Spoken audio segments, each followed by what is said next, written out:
Okay, Darci's Corner. This is August 7th, 2021. The lighting is off, but I got a different light that I'm using so that the picture will be better.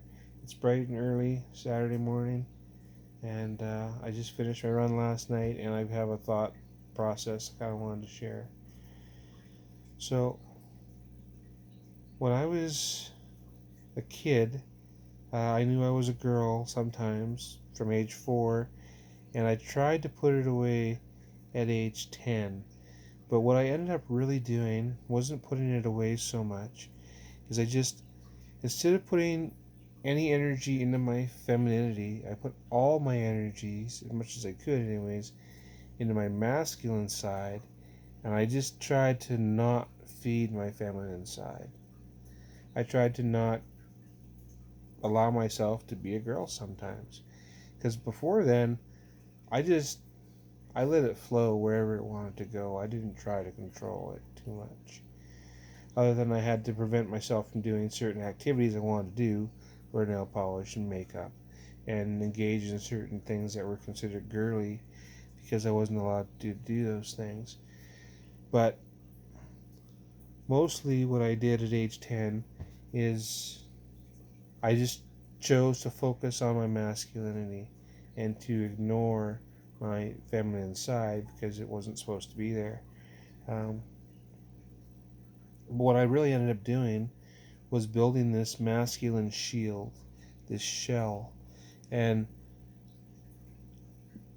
I put so much time and effort into building that shield that, I mean, it kind of worked. It got me through adolescence. It kept me, um,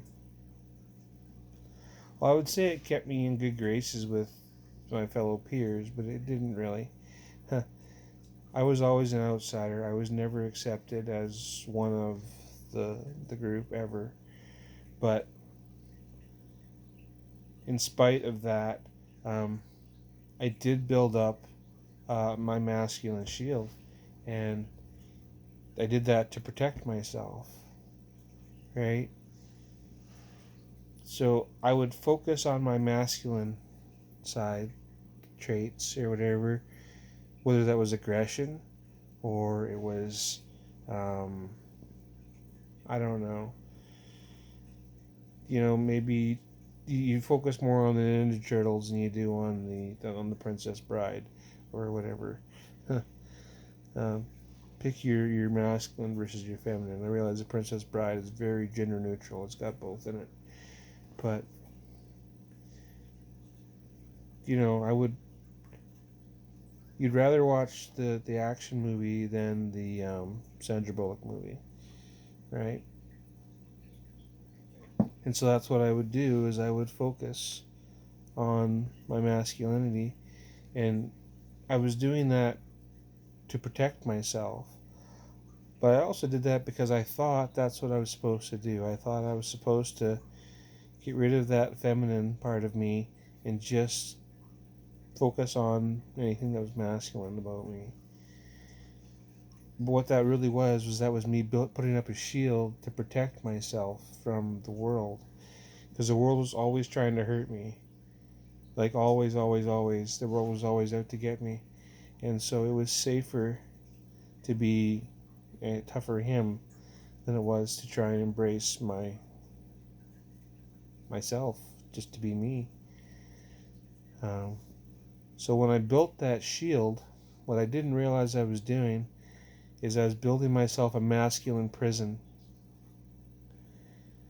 And so I've been stuck in that prison for the last 30 years, thinking it was a shield.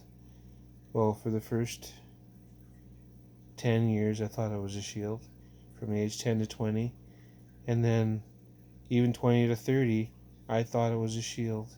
Um, that was the part of me that was tough, that could take on anything, that could take the hits and be the man, as it were, as much as I could be.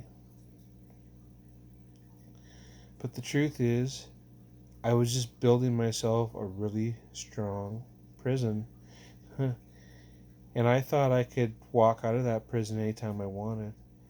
I thought anytime I want to walk away from my masculine self, I just can. And that really isn't true.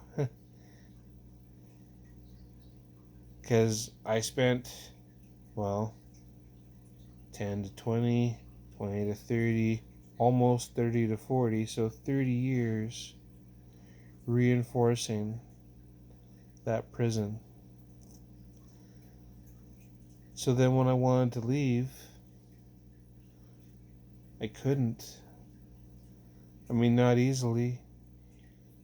And when I reached that low point, I was 39, and I'd had some negative conversations with professionals about my chances of succeeding or moving forward even at all, or even bothering to try. And I had so much negative input, and I let that sink in, and I let that take hold, and suddenly I'm like, I will never be able to get out of this prison. I am stuck in this masculine shell forever, and there's just nothing I can do about it. I lost all hope in that moment. I've already talked about that, but I was angry when I talked about it, and I was telling people where to stick it, and that anger was well founded, by the way. But let's just, for a moment, talk about this and not be angry and try not to get emotional. I can't promise I won't get emotional about it, because it still obviously hurts my heart. And I realize, even as I'm doing this video, I can hear and see the masculinity in my voice. It's annoying. That's part of that shield. That's part of that prison that I'm stuck in right now, that I am trying my very best to get out of. My facial features, you can't see it very well, but you can see the 5 o'clock shadow that's there. I time when I'm going to shave my face, so if I'm going out at 2 o'clock in the morning to deliver newspapers, it doesn't really matter as much to me if there's a 5 o'clock shadow there, because no one else sees it. But if I have to go work a shift at a grocery store throughout the day, any time of day really, but 8 or 9 o'clock in the morning or 10 o'clock in the morning, I don't want 5 o'clock shadow then. I am doing my very best to be my real self. Unfortunately, I sound like a man. I look like a man. I get called sir a lot. Yesterday, I had a lady say, "You're in the way of that nice young man." And she was talking about me. She was wrong on both counts. I'm not young, I'm 42. I'm not a man. And when those incidents happen, I want to scream from the rafters. I'm not young, and I'm not a man. I'm a 42-year-old woman stuck in a man prison. And so I resent anybody that had a direct hand in putting me here. That includes my spouse.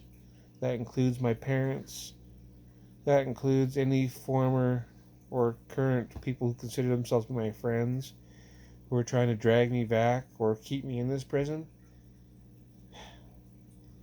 The resentment for that is just phenomenal. This is a horrible prison to be stuck in, and it is not okay to be dismissive of a trans person's disability. And I consider my masculine self to be my disability. I mean, I am definitely disabled as far as the world's concerned. I am not treated the same. as other women. If I am treated as a woman, it's by somebody who's being kind or sees what I'm trying to do and guesses and hope they guess correctly.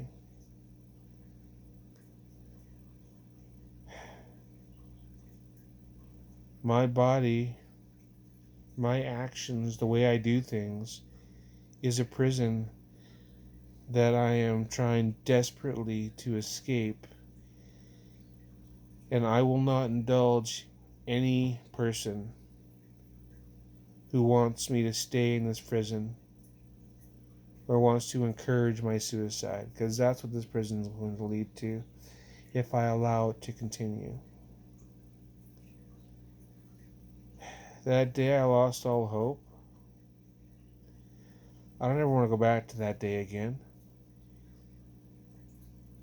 And I will not allow anybody in my circle of influence who would keep me in that prison.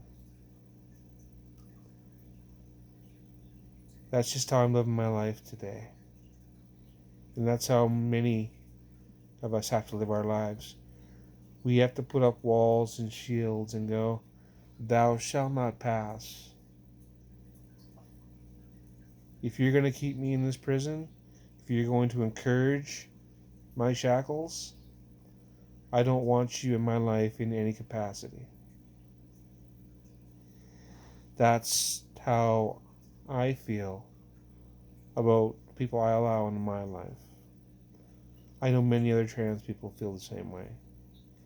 And that information needs to be out there. Anyway, this is Darci's Corner. Sorry this is a little dark.